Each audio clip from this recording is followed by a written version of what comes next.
Good evening, ladies and gentlemen. Thank you for joining us this evening.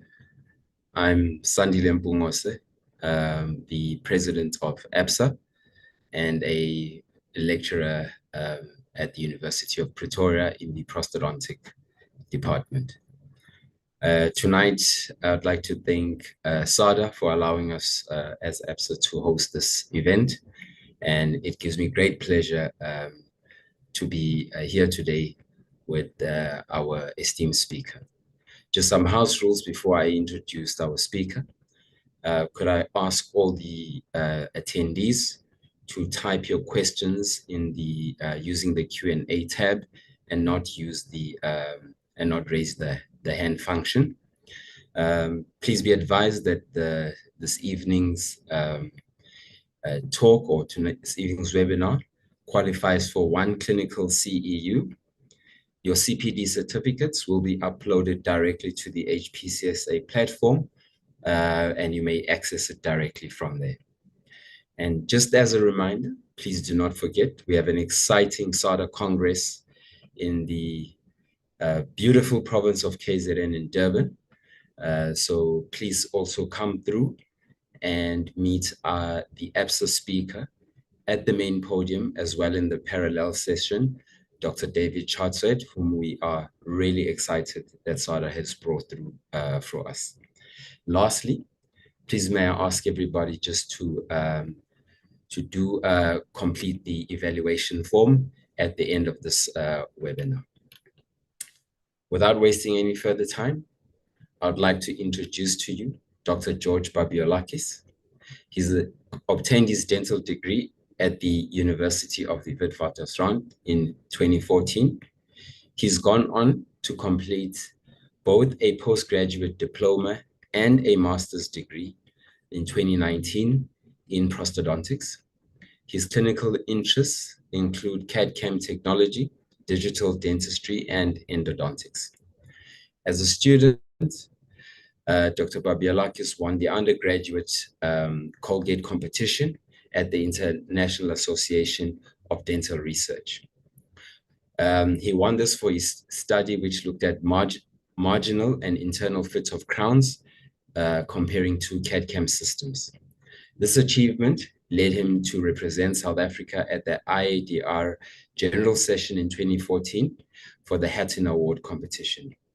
More recently, he's proudly achieved first place at the ITI Congress poster competition in 2022 for his poster on the Straumann Smile in the Box system.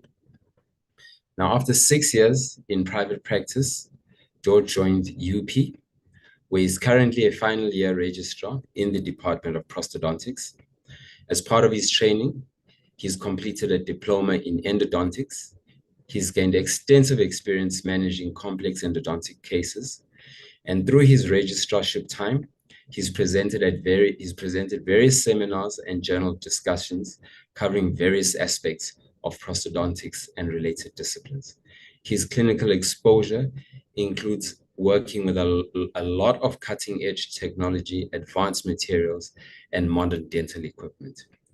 In addition to all his academic contributions, he's been invited to present in international online groups, including Adjunct, where he presented a webinar on the application of AI in dental radiology.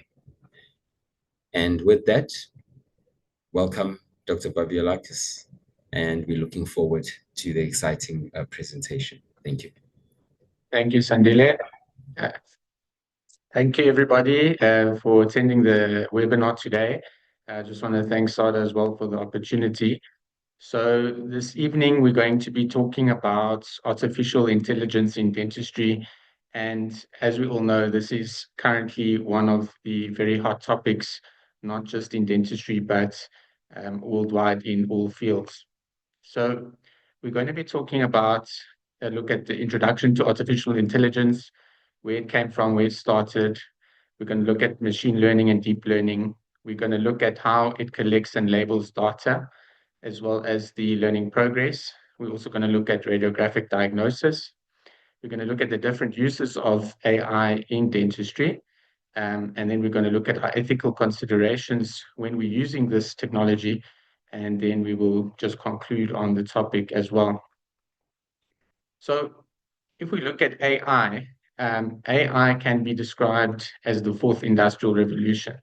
So in the 1700s, we had steam engines that started our first industrial revolution. This was followed by electricity, which started our second industrial revolution.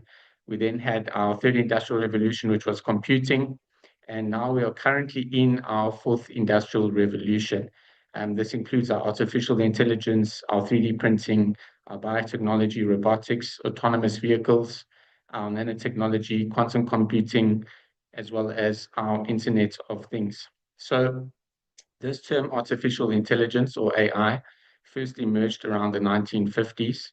And the first types of AI that we found were these machines that were capable of performing human tasks. So if we look at machine learning, this falls within AI, it's a specialized domain. And what happens is that we have these algorithms that identify statistical patterns in data, and they can actually provide predictions. We then also have our neural network, which is a type of machine learning model. And this basically handles our intricate data better than our conventional machine learning models. So the foundation of the neural network is our artificial neuron, right? So this is a mathematical construct that was inspired by biological variance. So it came from looking at our neurons in our cells, in our human aspect, and it was inspired to create this artificial neuron with that basically made mathematically. And what happens is that we assemble and interconnect these neurons, and they can allow these systems to perform or tackle specific tasks. And the milestones of AI have had various ups and downs. So, as I said, it was introduced in the 1950s, but there were these AI winters that occurred, and these basically stopped it from progressing. And this usually occurred due to lack of funding, as well as technological constraints, such as our computer processing power, which in the 1950s was not what it is today. And today, the optimism surrounding AI is very high. I'm sure a lot of us have already started using or do use ChatGPT, and autonomous vehicles are also coming into play. Just today, actually, they launched the first robotaxi rides in the US. So this just gives a summary of our milestones in the development of AI and its history. As I said, it's characterized by these ups and downs. So we can see that our first artificial neuron came into play around 1943. Then we had our neural networks in 1957, but then it didn't progress because we had our first AI winter in 1960. So it kind of just fizzled away for a period of time. And then we had these rule-based systems, which again progressed our AI in 1980. And this was followed by our second AI winter. We then had our deep learning in 2006. Then we had our computer vision leveraging neural networks in 2012. And then we had our AI-based systems started outperforming human experts in image classification. We also had AI systems defeating the world best Go players in AlphaGo. And then in 2018, the CEO of Google basically compared the impact of AI with the disruptiveness of electricity and fire. So many of these AI systems, their aim is to evaluate medical and dental conditions on radiographs. So this is what we use them for in the medical field. And it's promising for us because it can aid us in assessing our patient status. And in order to incorporate AI into dentistry, one of the main features or aspects that they look at is the panoramic radiograph. And this is because it is one of the most popular radiographs worldwide. So the choice for using the panoramic radiograph for AI development is because on the panoramic, we can identify a lot of different things. We can look at our cystic lesions, we can look at impacted teeth, we can look at fractures, we can look at sinusitis. It can also help us in doing an automatic charting for the patient by using this panoramic radiograph.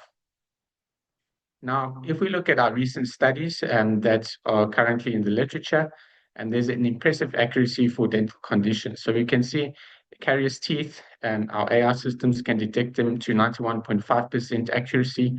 They can detect osteoporosis to 89.29%, sinusitis in the maxilla, 87.5%, periodontal bone loss at 93%.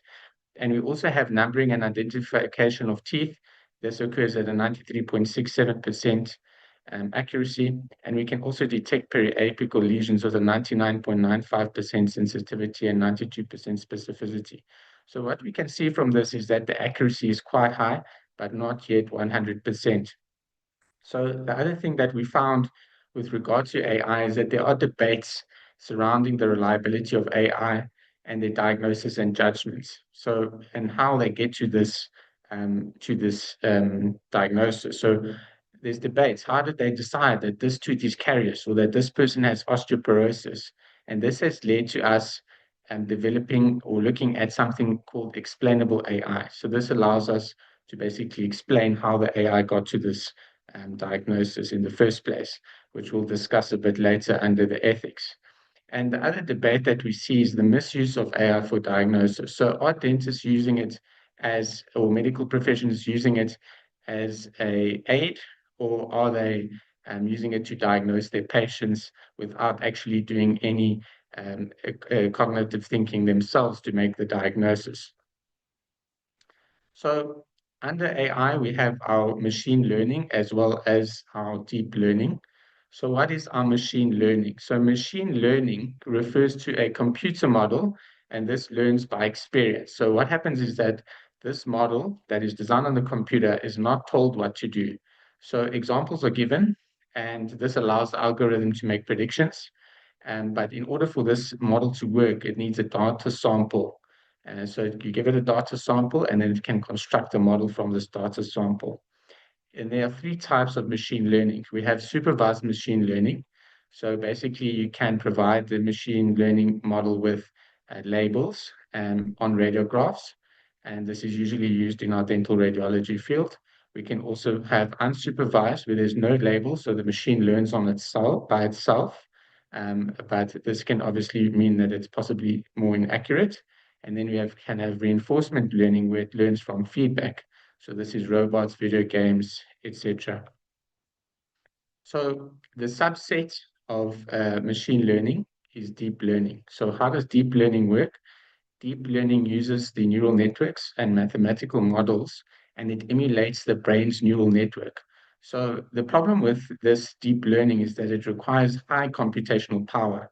But in order to overcome this, what they do, the AI system crops the area of interest. So say you want to know what this specific area can be diagnosed as. If you see a lesion, for example, it will then use less computational power. And we also have now, in order to overcome this, we've used advancements in our convolutional neural networks. So these are used to analyze radiographs. So our traditional systems, developers manually coded the system for us, but with AI and machine learning, the system automatically learns and performs tasks based on experience or data sets or labeling that it is given. So if we look at this diagram, it basically explains the difference between our natural intelligence, our normal programming, which is software 1, and our artificial intelligence, which is software 2. So what we can see here is that we can appreciate that the traditional software, software 1, uses rules to generate an outcome, right? So we have our rules that are programmed, and then it generates an outcome.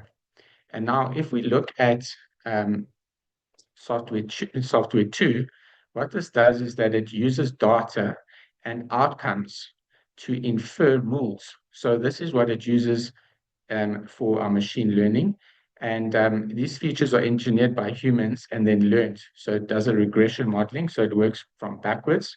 And then if we look at our deep learning model, characteristics are picked up via teaching in one step and then correlated without human interference.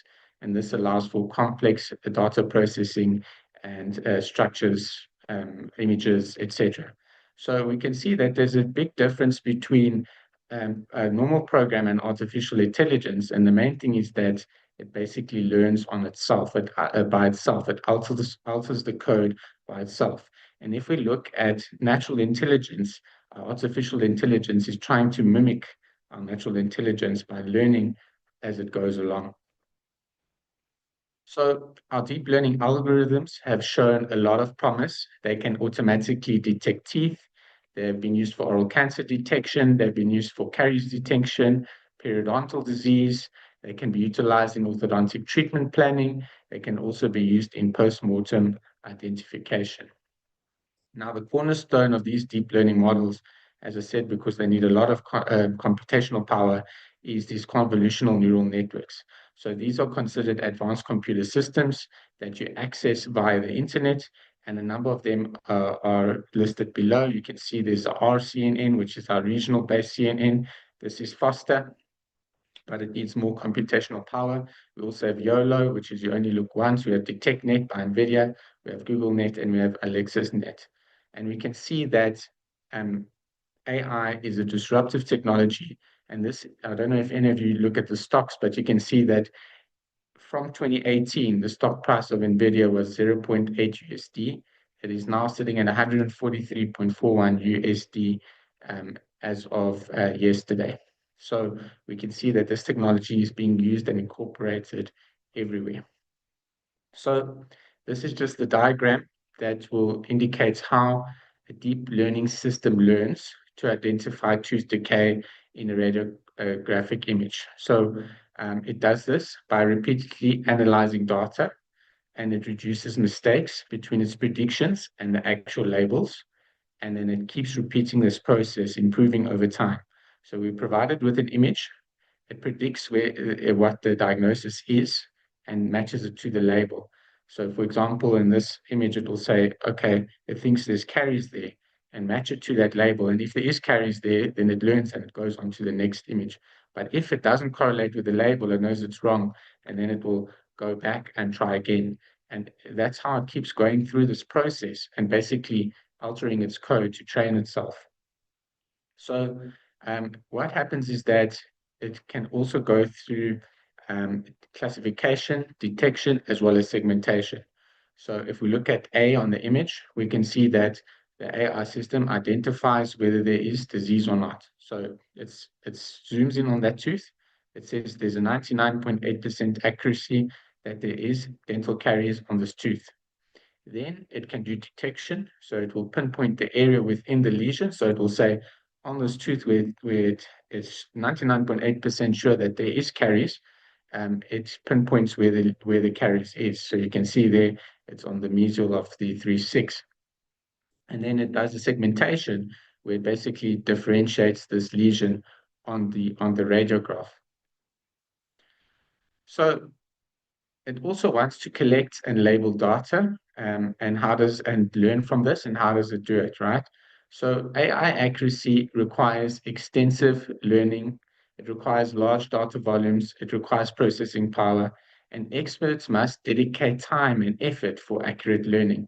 So deep learning accuracy is dependent on accurate labels. So if we go back to that image that we just showed, if the radiologist or the dentist didn't label that correctly, what happens is that our system now becomes incorrect because it's saying, okay, there's caries on this radiograph, checks with the label, and if that label is now incorrect, then the diagnosis of the system will now not be able to get a correct diagnosis.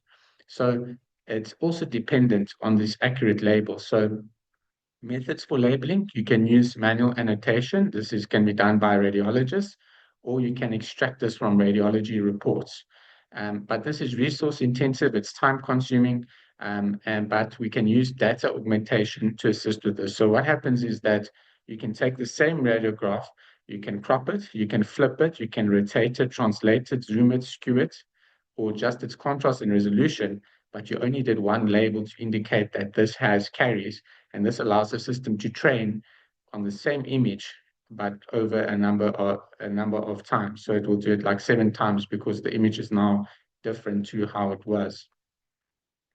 So another feature that we need to look at is when we use AI is how do we collect and label this data? So there needs to be effective communication between whoever's developing the system and the dentists or the practitioners that are using the system, So we must meet a consensus. So for example, in this case, they will identify teeth in green, prosthesis in blue, implants in pink, root canals in orange, and decay or in red.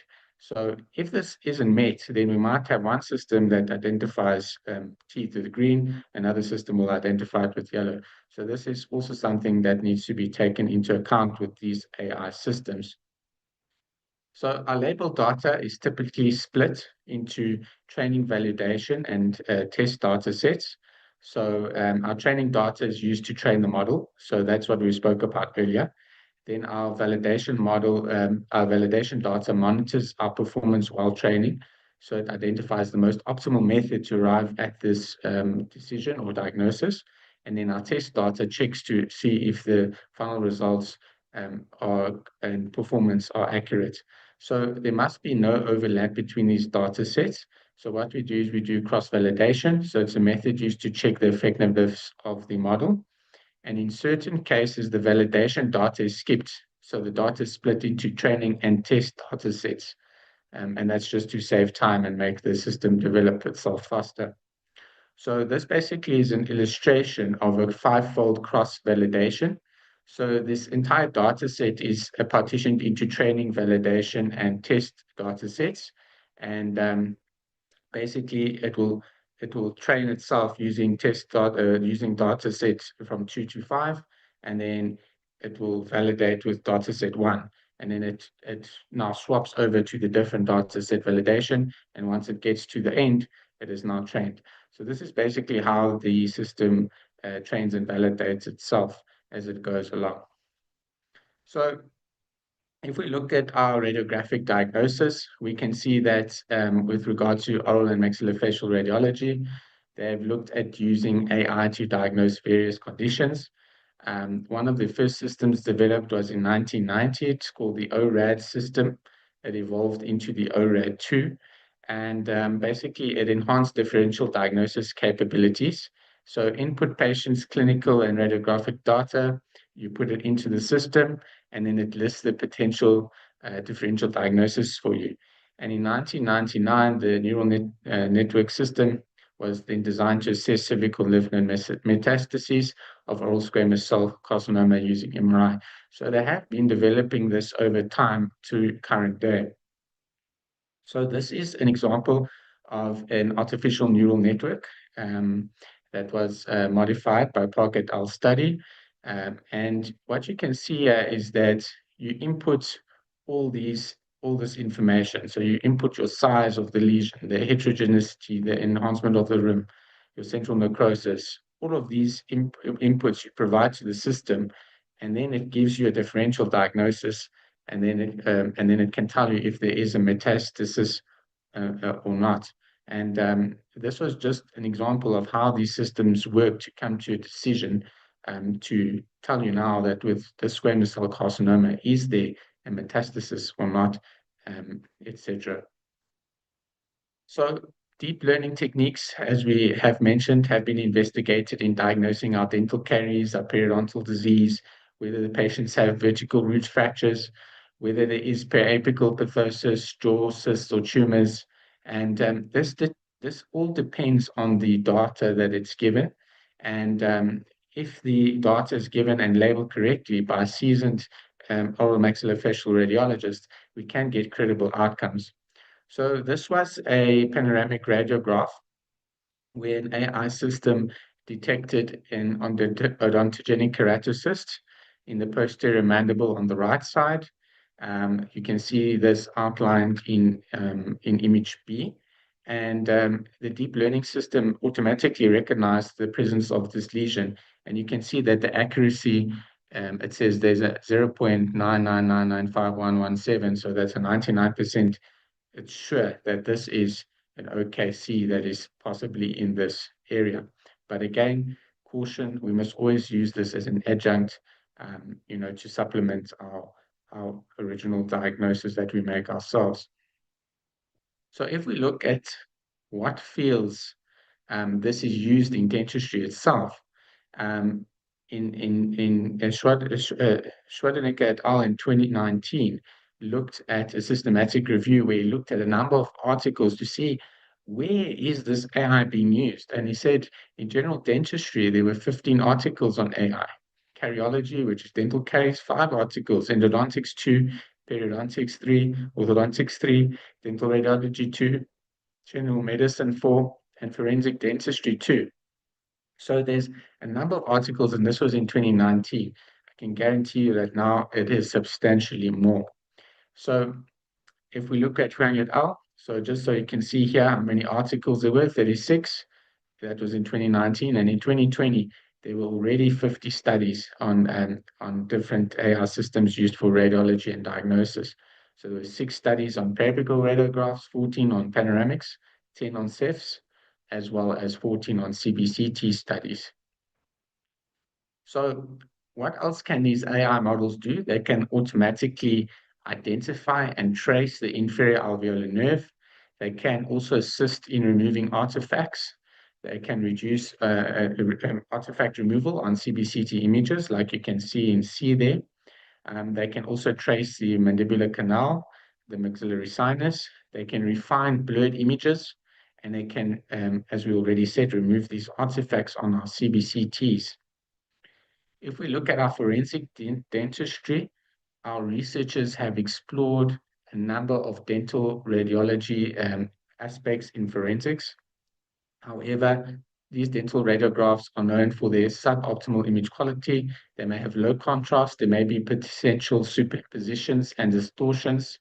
And our tooth measurements are also subjective. So it creates a difficulty when we're using our radiographs for forensics and to identify patients, etc. But AI can overcome these challenges because we can create identification systems which have now been introduced for postmortem identification via dental radiography because it removes the subjectiveness from the aspect. So it can also be used for age estimation. So this is non-invasive and it's accurate. It can be used to analyze living and deceased individuals. The conventional methods were susceptible to observer influence. And there are other studies on automated methods for evaluating third motor development, dental age estimation, and sex prediction algorithms. But the future holds potential for AI innovations across various forensic domains because we can incorporate it into all of these different parts of forensic dentistry. If we look at orthodontics, we know that this is the field most influenced by AI. We now have automatic segmentation and 3D cephalometric tracing that can be done from our CBCT scans. So new CBCT systems allow you to take the CBCT and you can automatically have a segmentation with the 3D cephalometric tracing that is automatically done for you.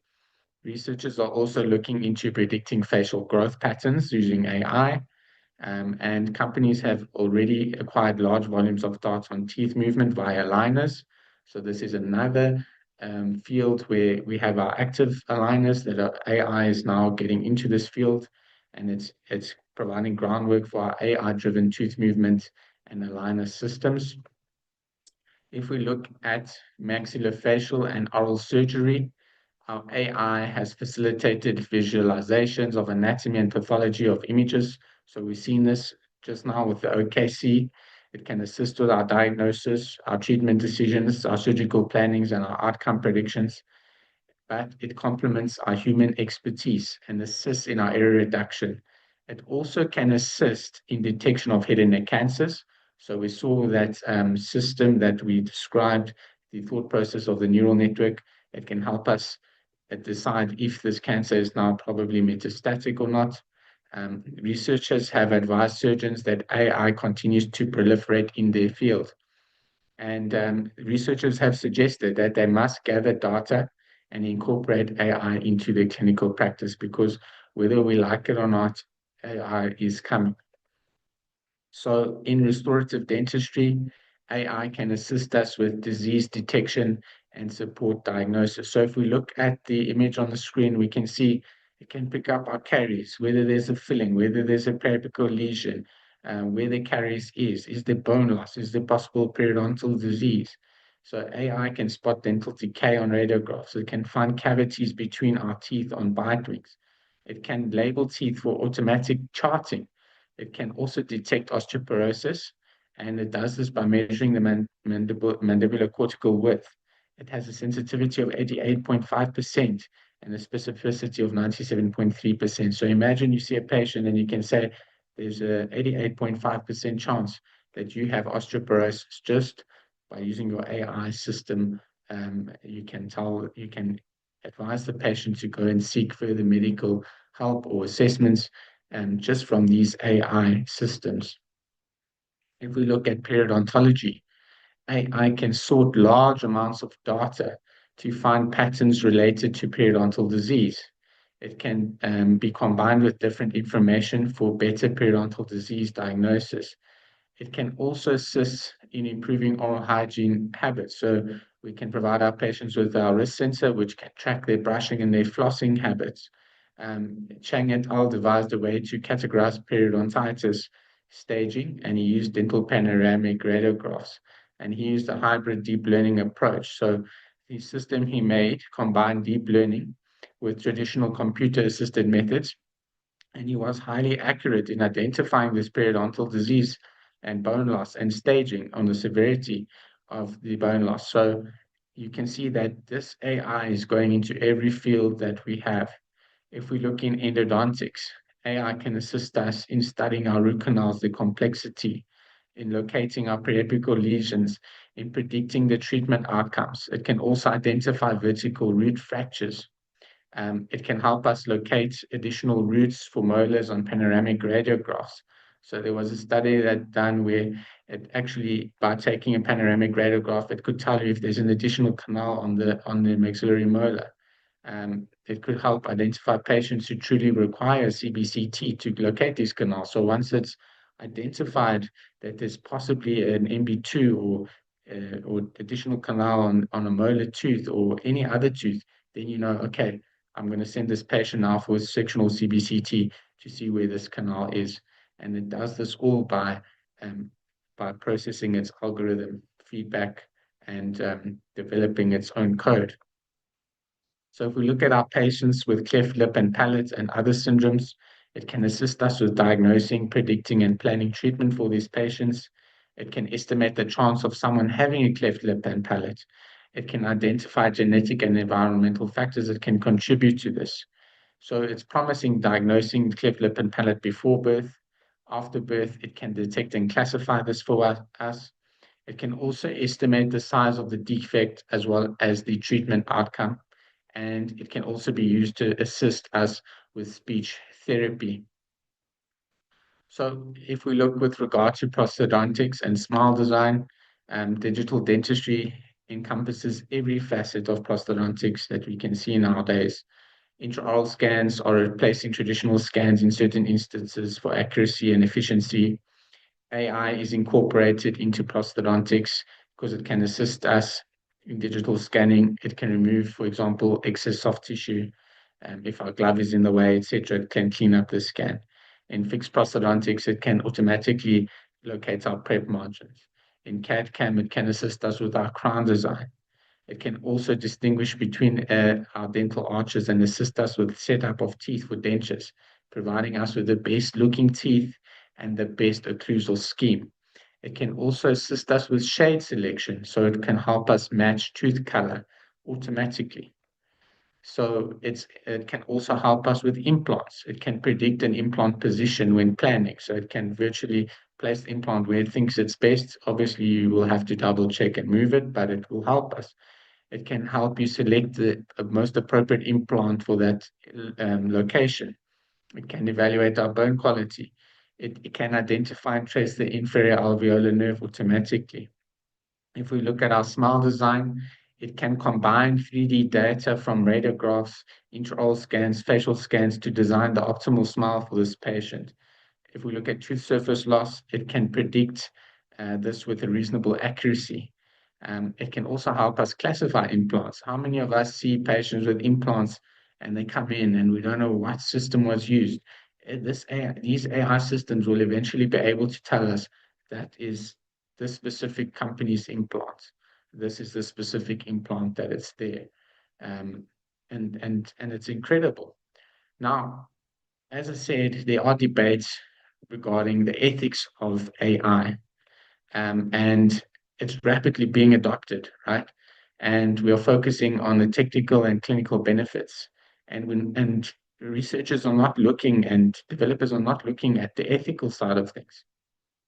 So Rockshard et al. Identified 11 ethical principles that we should look at with regard to AI.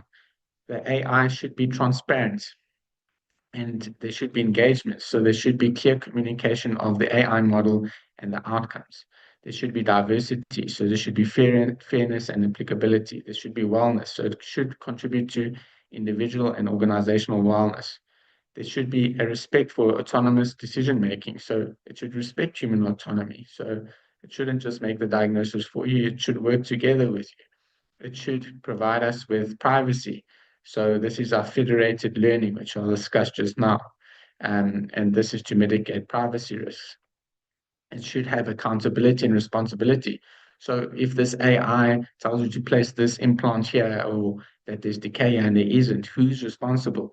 The responsibility should still rest with the practitioner, because the diagnosis is yours and not the computer's. There should be equity. So there should be fair treatment tailored to individual needs, and this should be ensured. There should be prudence, restricting open access to AI systems if their misuse could endanger public health. There should be sustainability. There should be solidarity, and there should be governance and law. So governance and law should safeguard our patients' interests and align with the ethical principles. So manufacturers, regulators, dentists, and patients are responsible for ensuring that AI is implemented ethically. And the high cost of AI poses challenges for fair access and transparency. And additional concerns include the incorrect AI diagnosis and treatment. So who is liable if the diagnosis is made by the AI? But ultimately, as I said, it should still rest with the practitioner, because you make the final decision. So another concern is processing of deep AI algorithms.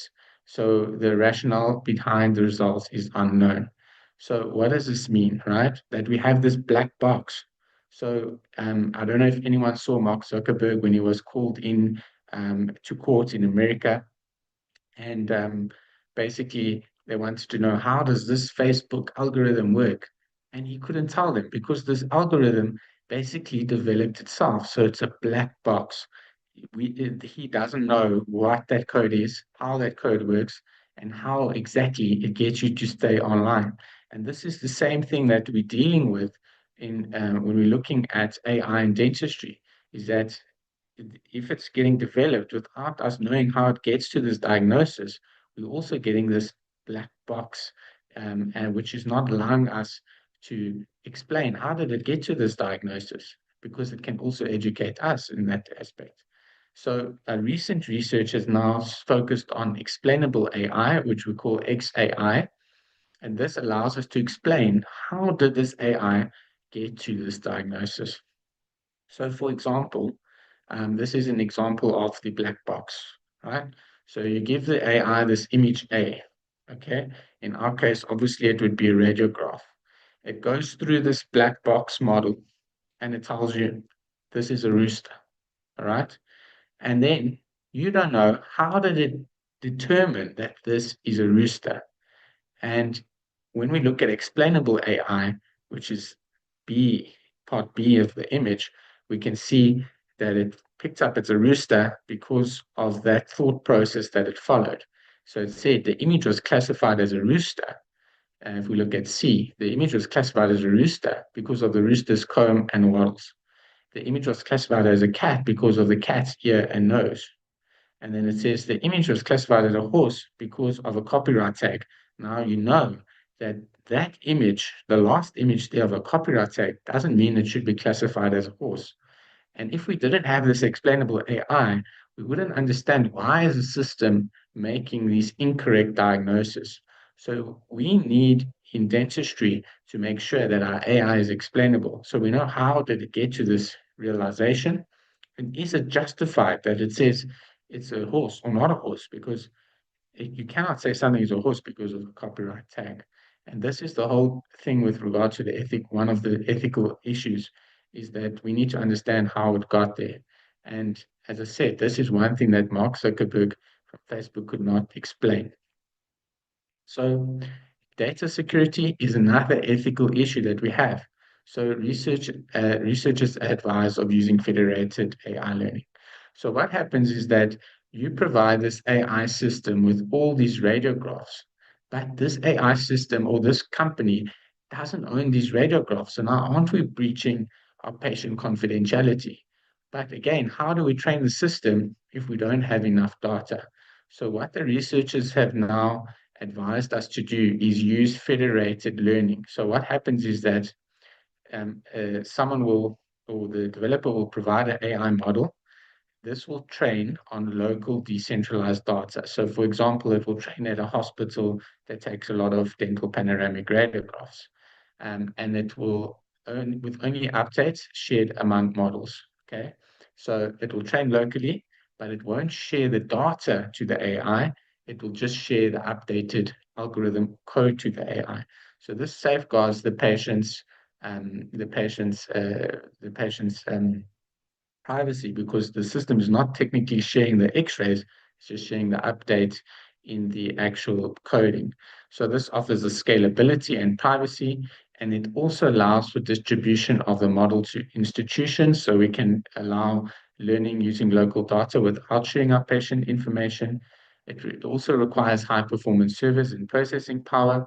And this is an actually compelling avenue for collaborative research because we can overcome this problem of data sharing barriers, but also preserve our patients' privacy.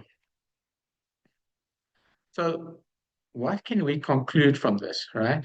So we know that radiographic images hold immense significance in dentistry. And this is why AI is focused on this, because we can use our panoramics to our diagnoses, our charting, etc. And our oral and maxillofacial radiologists are pivotal in driving this research forward. And they're at a promising frontier for advancing the field of dentistry. And we know that these panoramic radiographs, they play an absolutely crucial role. Our CNNs have allowed our AI also to analyze our CBCTs, which is also now a groundbreaking thing. So addressing our data quality, transparency, and security is essential for integration into our clinical settings. We need to collaborate between our clinicians, our radiologists, our engineers, and our researchers to overcome these challenges. And we have a number of advantages. If we use AI, we can reduce our chairside time. Imagine the patient comes in, you take a panoramic, you get a diagnosis, you get a charting done already. Obviously, you will have to double check it, but it can optimize your workflow. It can reduce your chair time. It can provide us with precise and accurate treatment, enhancing patient diagnostics. It can facilitate our clinical decision-making process, and it can predict potential dental complications. For example, picking up an additional canal that maybe you would have missed. So in prosthodontics itself, it can be seen in several aspects: digital scanning, fixed prosthodontics, CAD/CAM, smile design, shade selection, implant planning, bone evaluation, inferior alveolar nerve location, our tooth surface loss, and identifying and classifying different implants and their systems. However, our AI remains a technology in evolution. It is still growing, and further investigations are still needed to gauge the real-world efficiency. So there are systems that do exist, but they're still growing. They're still getting there. They still need advancement. We've seen DiagnoCat and different systems using AI, and they're working fantastically. But again, use it with caution. Always remember that the final decision is yours, the ethical considerations are yours, the liability is yours, and we must be good to our patients. We mustn't cause any harm, and that's the gist of the AI system, so that it can help us, but we must use it ethically. So with that, I thank everybody. These are my references. If anyone wants to read some of these articles, they are fantastic. And yeah, thank you.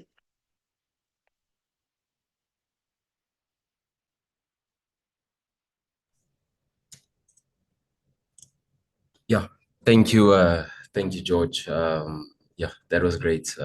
Quite interesting. I think we'll take some questions if there are any in the Q&A. Um, I think apologies to the attendees. I see they could not see all your slides because you are in the foreground of the presentation. Apologies. Apologies. Yeah, yeah. But if you can gaze into your crystal ball, I see there's a question around when will AI be available for dentists to use? Yeah, so basically, some of the systems are already available. It just depends which system you're using. So I know with like PlanMaker, for example, their CBCT system and their panoramic system is available.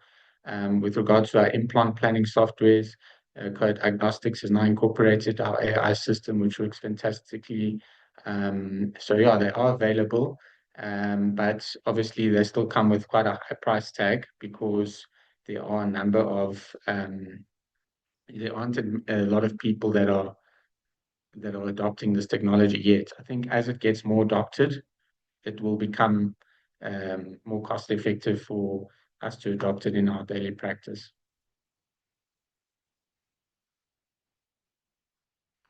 Yeah, I think I answered that. Yeah,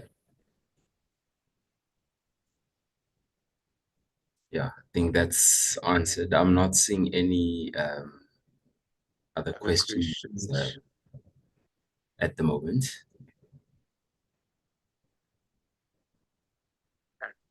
Just gonna see if anyone's got any more questions.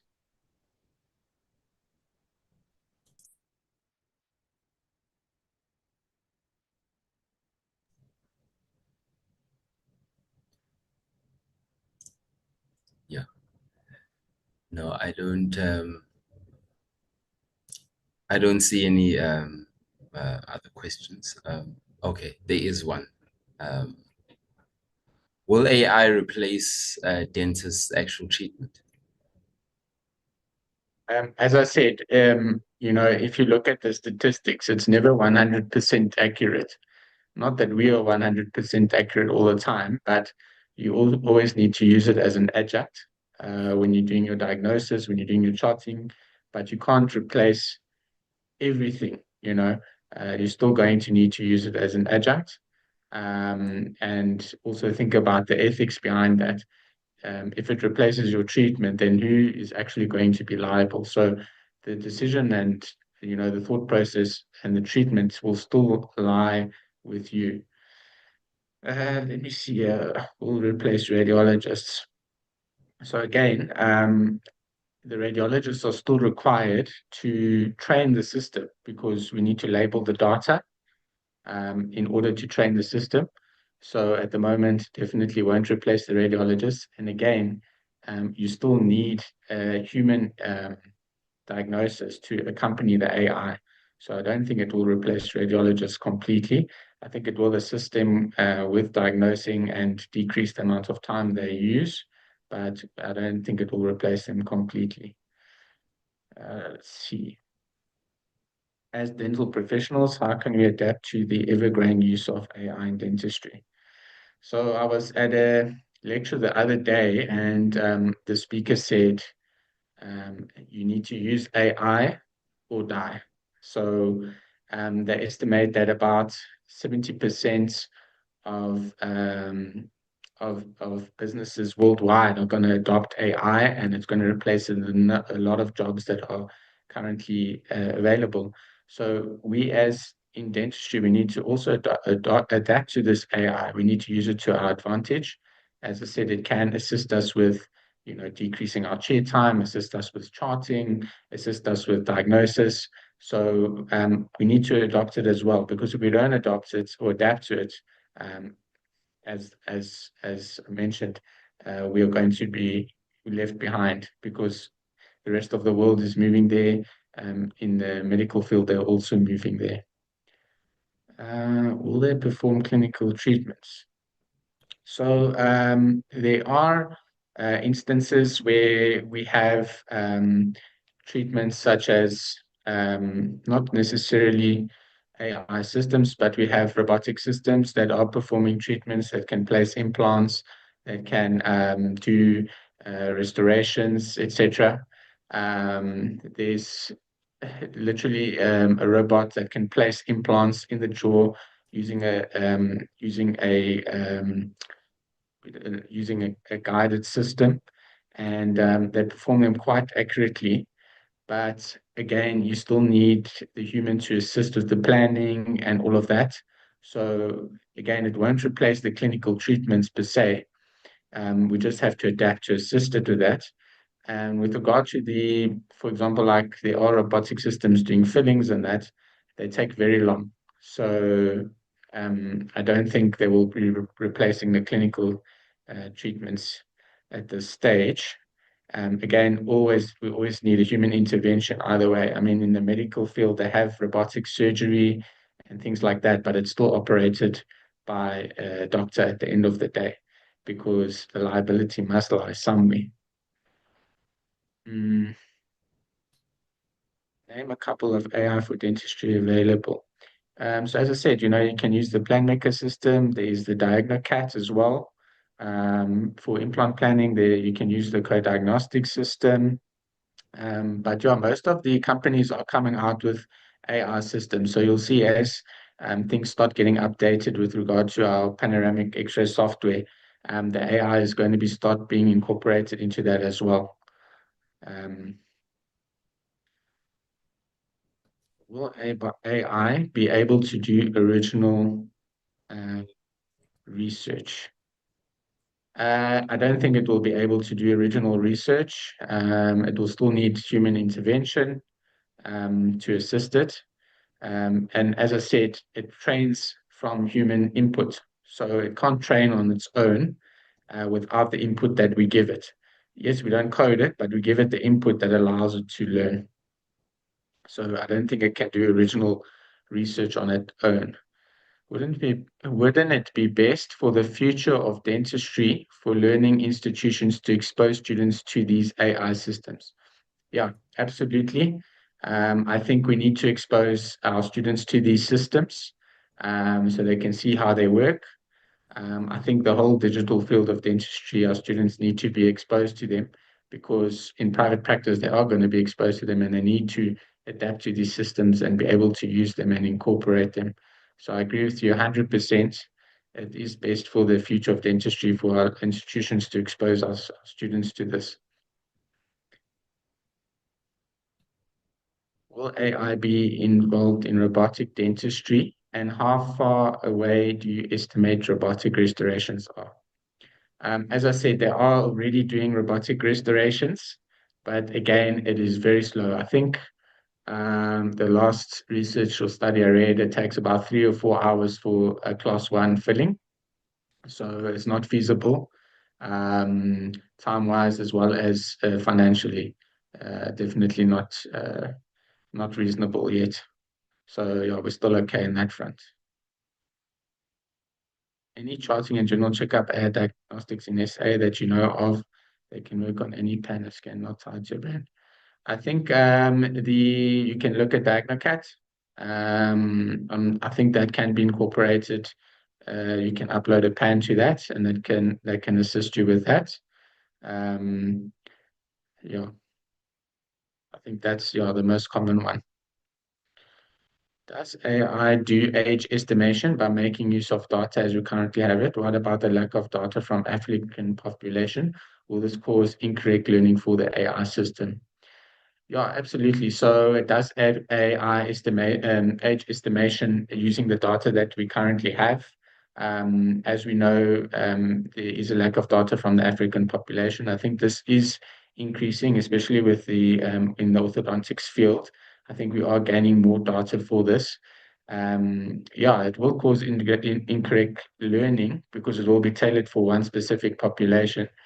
But I think as the system grows and we keep providing it with the correct data, it will basically recode itself to account for that. So you will put in maybe the race of the patient, or it will look at the skeletal structure and estimate it using certain landmarks. So yeah, definitely it's something that's, as I said, if we don't give it the correct data, then it won't have the correct algorithm that it develops. So we can end up with um, incorrect diagnoses. And that's why we need this also the explainable AI. So we can see now, okay, it's saying this patient is this specific age. How did it get to this result? What data did it use? What problem solving neural network did it go through to get to that? Is robotic dentistry the future of dentistry, and is it going to be included in the curriculum? So, if we look overseas, they're starting to incorporate. They've got basically virtual. You put on one of those virtual reality eyewear, and you basically train in virtual reality. You know, drilling an access cavity, drilling for filling, etc. And the handpiece gives you live feedback. It's an absolutely amazing teaching tool because you feel like you're actually drilling on a real life patient. Um, so yeah, that's an amazing thing. Um, as for being included in the curriculum, as I said, overseas it is being, maybe we are heading there at some stage, but I can't speak to the university's curriculum at this stage. I think it will play a role in the future, but again, as these technologies are fairly new, they're still very expensive, um, not cost effective yet. So I think as these fields improve, then we will see the robotics being included more in the dental field. Are there workshops or hands-on training available for AI? I'm sure there are. I don't know of any. Yeah, but maybe that's something we can look at. Um, yeah, look into because yeah, it's very interesting. It's an amazing field. Um, how will you keep an anxious child in one position with head still and a robot use AI doing work? Well, that's a difficult one. As I said, you know, there's different types of robots. There's robotic assisted, there's full autonomous robotics. So obviously if a human is there, I'm sure the child will be more comfortable. But I mean now with our new lasers and our water lasers and that, some children don't even need anesthetics, so maybe they would be able to handle that better. But yeah, it's a very good question. I don't know. That's why I say, I don't think it will ever replace us completely. I think we have to embrace it and use it and incorporate it into our fields. But I don't think it will ever replace us completely in that sense. So yeah, as you said, how will you manage a young child with a robot and no one there? There always has to be a human element that is available. Yeah, thank you, Hannah. Yeah, Georgia, and on that, I think you correct. Look, there are systems, and you said robots, where that account for human movement as they as you operate. But I think it speaks to why the human element is always going to be quite relevant. That interaction, keeping somebody calm. There's currently no AI systems that have that ability, although they can, there's machine learning, but they can't really test, you're anxious, you're emotional, you are, Yes, yes. all of these things that will still, and especially in dentistry, that are really going to be even more relevant, because there are things that are going to become mundane and taken over by robots, as it were. But yeah, the question I wanted to ask in line with that is, if you look at prosthodontics, is there one aspect that you think will quickly be taken up by AI and also adopted quite seamlessly by everyone? I think the main thing for me, Prosthodontics, is the the wax ups and the implant planning. I think we already see that being incorporated because it assists us with, the tracing of our nerves, our sinus cavities, etc. Gives us our bone density, automatically places the most correct implant in that position. Obviously, it needs to be manually checked, but I think with regard to implant planning, that's one aspect that's going to be adopted very quickly with regard to AI. Again, I think all the fields linked to radiology will be adopted faster than the other fields because it's the most commonly used thing worldwide in dentistry is our panoramics and our CBCTs. So, yeah.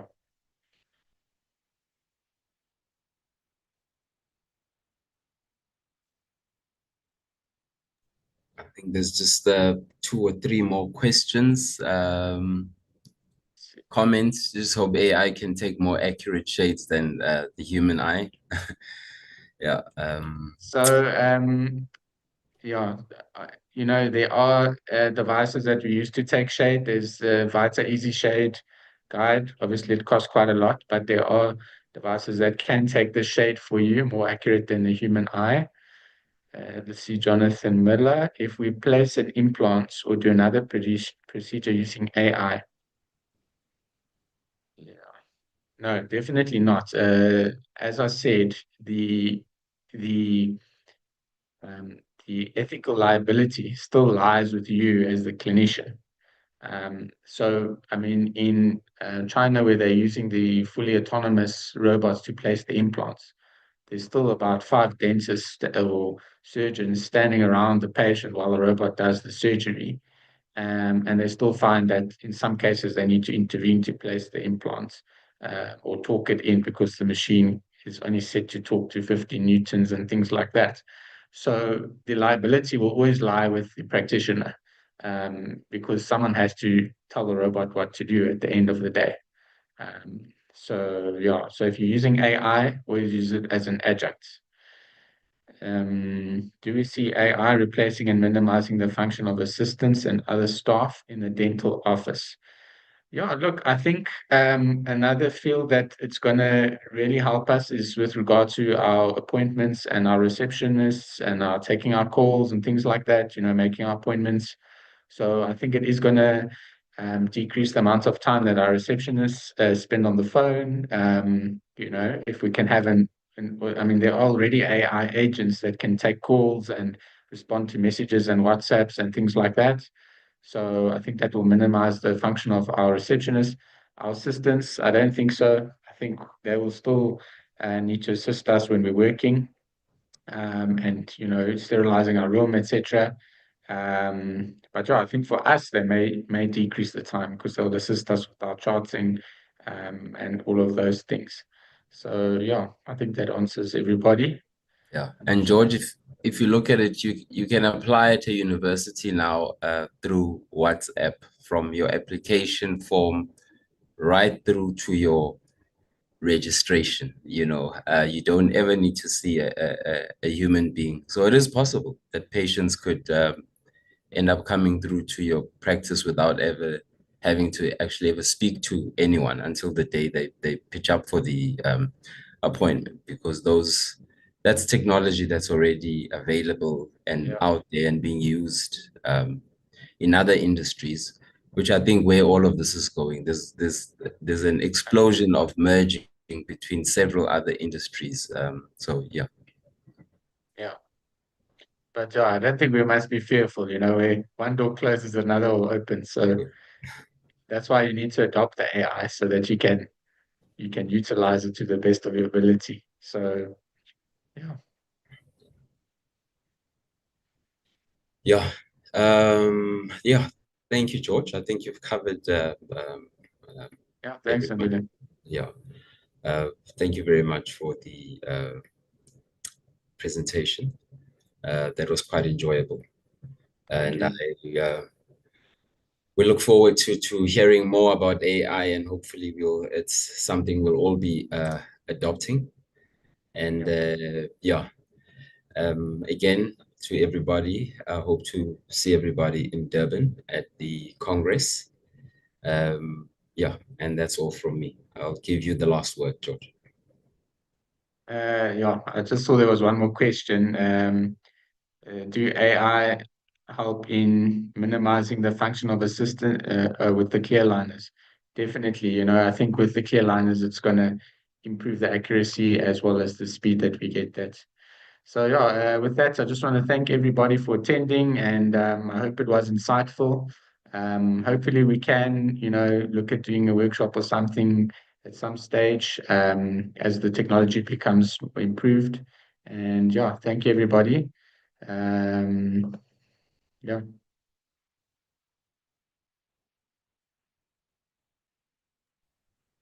Okay, thank you everyone. I will now end the webinar.